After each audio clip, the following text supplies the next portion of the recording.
Hey everybody, it's me Andrew. Get out into nature and tune in for yourself. Resonate with the Earth's electromagnetic field via 432 Hertz, the universal frequency. So today I'm going to go into feeding the pineal gland with light frequencies, right? And pretty much getting nourished by certain wavelengths of the sun's waves or the sun, right? So this is pretty much, you look at the sun at different times of the day. We have the sun pretty much going from the east to the west, and the sun takes different positionings, right? Very important to observe the sun, do sun gazing or just sun gaze. This is pretty much where you just look at the sun, you won't go blind. I'm sure that you're not going to go blind if you look at the sun, right? But you can stare at the sun. This is just feeding your inner anatomy, right? Various different things are nourished with sunlight, which is why it's vital for us. And we derive certain types of energy from sunlight and various different syntheses as process. But the sunset and the sunrise, these are very, very important times because the sun is resonating at a certain wavelength, which is extremely nourishing. It can connect you. It can connect you to the etheric realm, right? The etheric realm is corresponding with the crown chakra. So the sunset and the sunrise, these times of the day, and that golden sunlight, is what you want to connect yourself with. You want to watch the sun, or you want to sun gaze during those times specifically, because it connects you with the etheric realm in a specific way, right?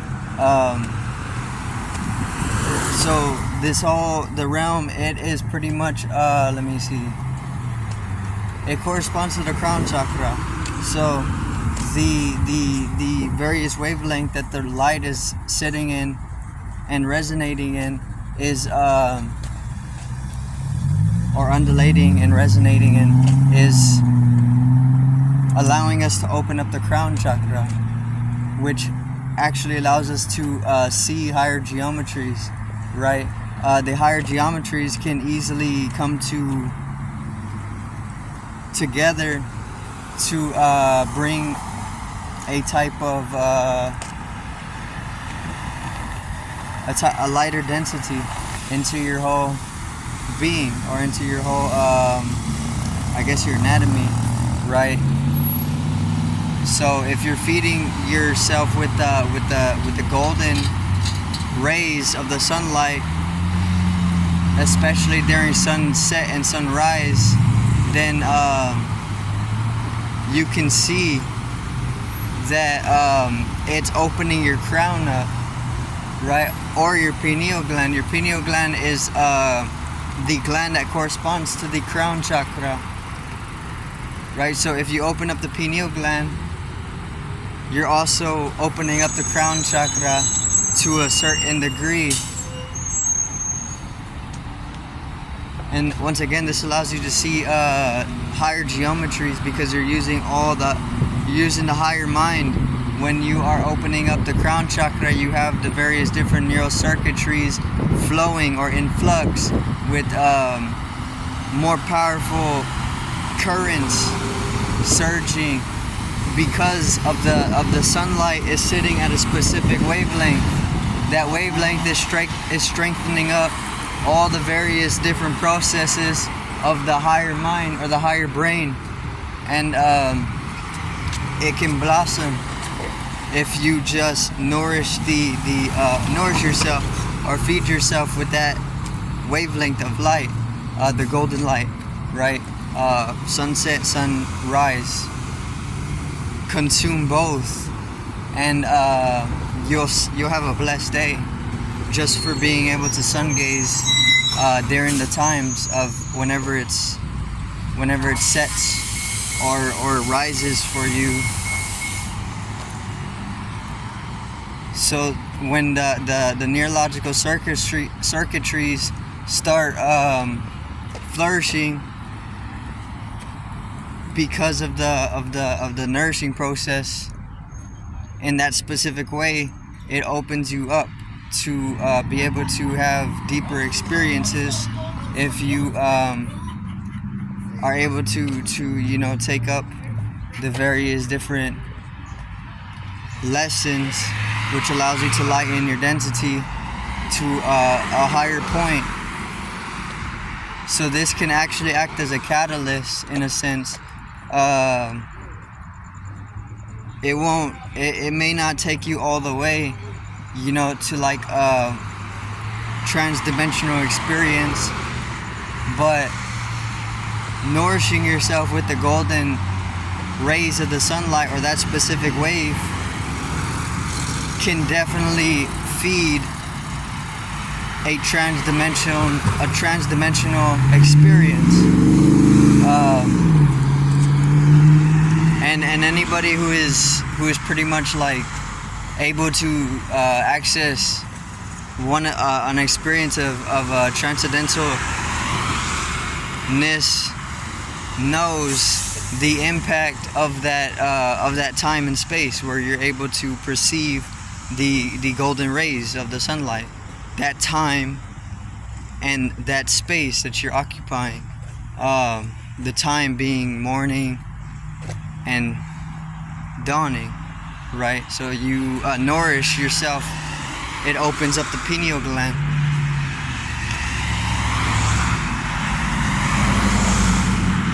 And then you can take up various different self-reflection sessions, or you can self-reflect, and this can actually deepen the experience of purely just taking in that sunlight, right?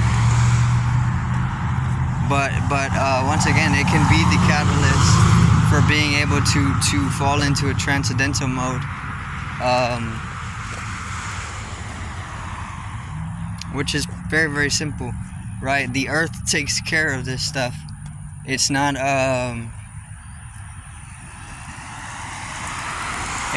difficult, right? Or it's not anything complex.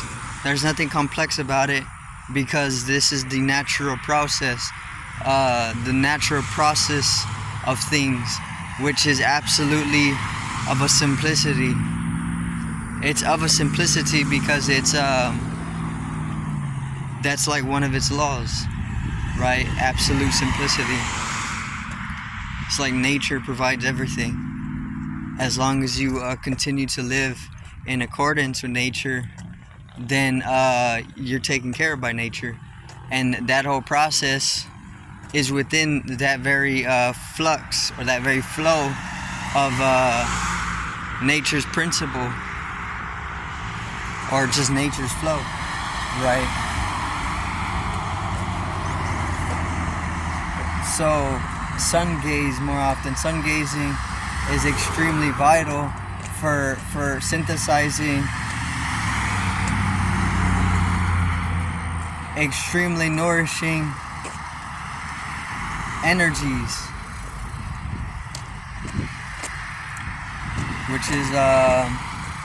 which can easily be the catalyst for transcendence.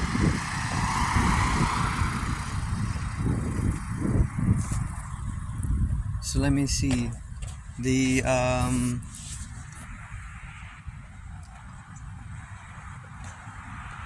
nourishment from the sun.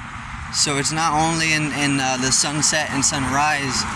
You have to actually observe all the various different positions, or you have to observe the sun throughout the daytime and see, self-reflect in the whole process of observing the soul or the sun.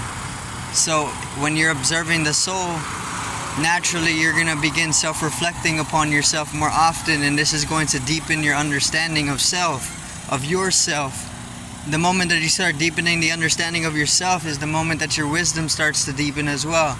And wisdom is absolutely timeless, and it's only timeless because it's being developed within a timeless state of consciousness, which is just electromagnetic energy in resonation, transversely. So then that higher understanding is developed as you start to what is it called? I can't remember the term for it. Circumvent. Arcambiently. Okay? The moment that you start to open yourself up to the soul or to the sun, connect yourself with it properly, with the proper grounding, because you need to close the entire circuitry. Remember, car batteries don't really function unless the circuitry is closed, right? If you take off the ground of a car battery, the whole vehicle stops. So if you open the circuit